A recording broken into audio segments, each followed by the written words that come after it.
Well, looking back, what brought you here in the first place? Well, I grew up out on the street, in and out of foster care. Grew up in a chaotic home. And then I eventually lost my placement in that foster care system, and they didn't really know what to do with me. So they pretty much just let me roam the streets from about 15 and up. During the winters was really bad.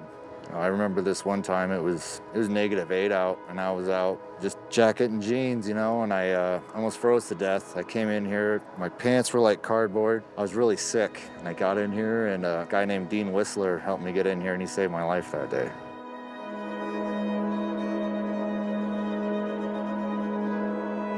What are your first memories? What was your first impression of UGM visiting and when you checked in all the way overnight? I've been using since I was 12, 13 years old, and I had no idea how to change. I had no idea how to stay sober, how to live, or anything. I had no clue. I was unable to. And eventually I got in a lot of trouble, and God found me in jail. And the first thing that popped in my head was going to the program at the mission, because this place is the first place that I ever found that somebody actually cared about me. They wanted actually to help me to better myself and to get myself on track. Before that, I was just an expendable person that nobody really wanted around.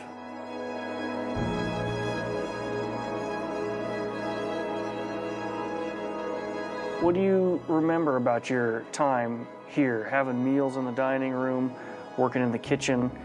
What was that experience like for you? The meals were a gift from God because, when you're out on the streets and you're starving, you get pretty hungry and you get pretty irritated and depressed and lonely. And when you come in here and you eat some food, it makes you feel a little bit better.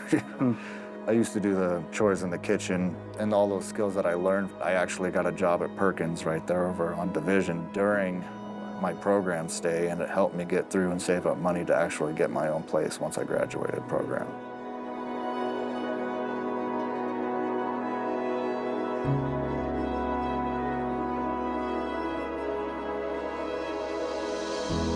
Jeff, can you tell us about this room? What happens in the chapel?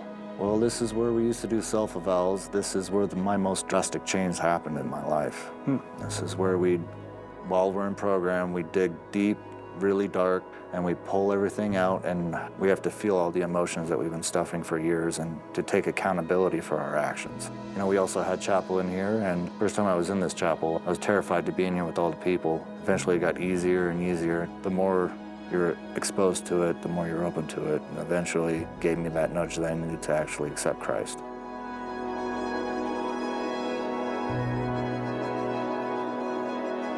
What did joining the program offer you that you didn't have in your life before?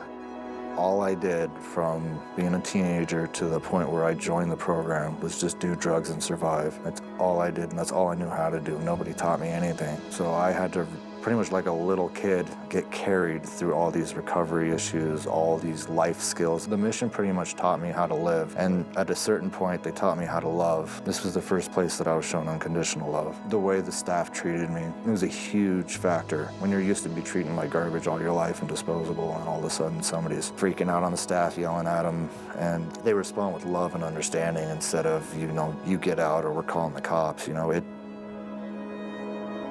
changed my life. If some of those people were still around, I would like them to see where I'm at today and how they actually affected my life.